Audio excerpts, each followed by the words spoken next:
Finally tonight, a key American ally, Pakistan, makes its own deals with the Taliban in Afghanistan, who in turn are killing U.S. and coalition soldiers. A veteran correspondent and author looks at this tortured relationship. Judy Woodruff has our book conversation.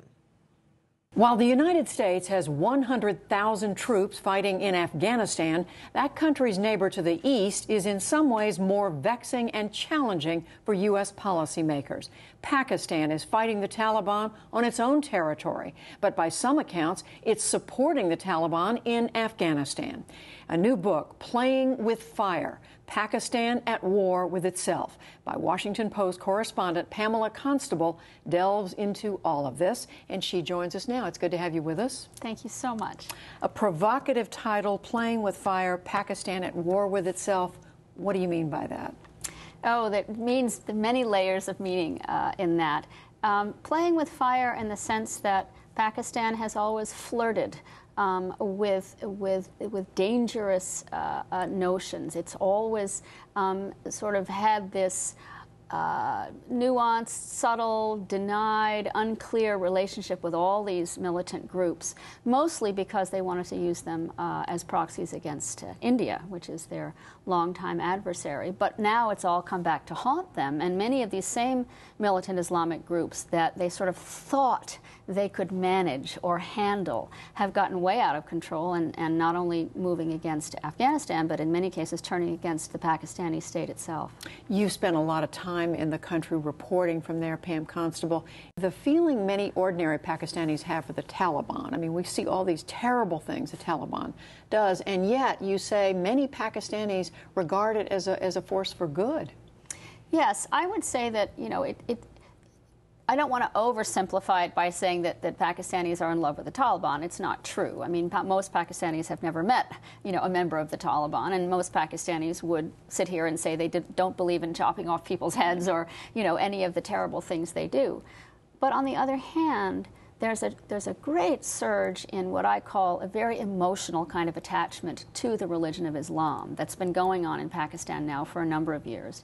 It was accelerated by the events of 9/11. Since then, you've had a much more sort of visceral and defensive attitude among Pakistani Muslims toward the West, toward the United States, and about their own religion. So I would never go as far as to say that, you know, they're embracing the Taliban, but yes, I would say that particularly among the poor and working Pakistanis who are Muslims, and that is, again, almost 90% of the population, you're seeing a real emotional embrace of a religion and a more violent embrace of it as well.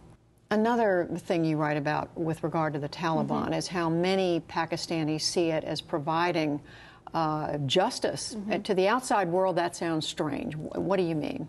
Well, I would say that, you know, the great majority of Pakistanis don't feel that their democratic system of government has brought them justice in the sense of sort of everyday things. If you get caught up in a land dispute with your neighbor, it can go to the courts for 20 years and never get resolved, and you can get dragged into it. So many people feel that they don't have access to justice. Now, the Taliban, in the areas where they've had power, they have brought a kind of crude, kind of religious justice, as we would see it. It's extremely cruel in many senses, but it's very efficient. And when you ask ordinary Pakistanis the question, would you rather see, polls have asked, would you rather have a current form of government or Sharia law, which is Islamic form of governments?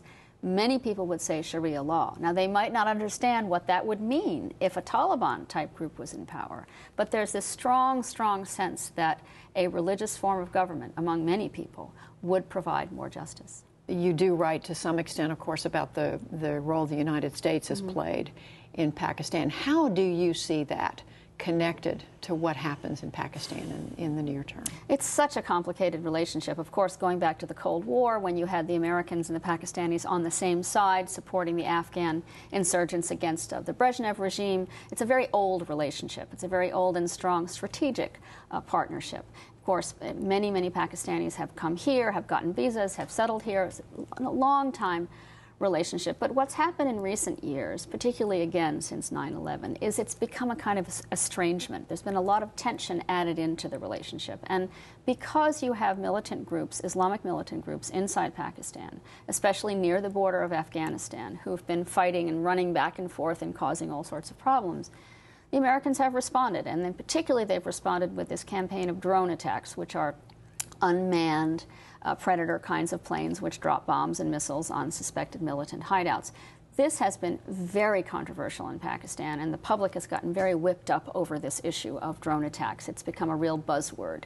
So now, civilian casualties, of course. Civilian casualties, although I have to say, sort of, on the grand scale of things, not that many, but it's there as an issue, and it's got people upset. And of course, there are religious leaders who purposely sort of exacerbate this problem. But to circle back to something you said a minute ago, despite all of these things that you chronicle here, you do see hope for this country, that all is not lost. I definitely necessarily. do.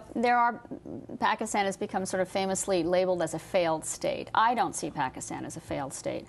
I see Pakistan as a country with enormous potential that has been failed by its leaders, by its upper class, in some cases, by its own military institution.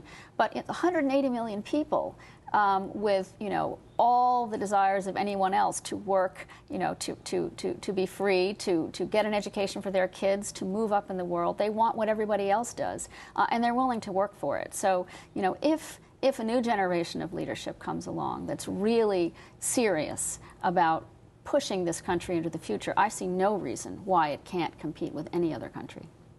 A really wonderful book, Playing with Fire, Pakistan at War with Itself. Pam Constable, thanks very much. You're very welcome.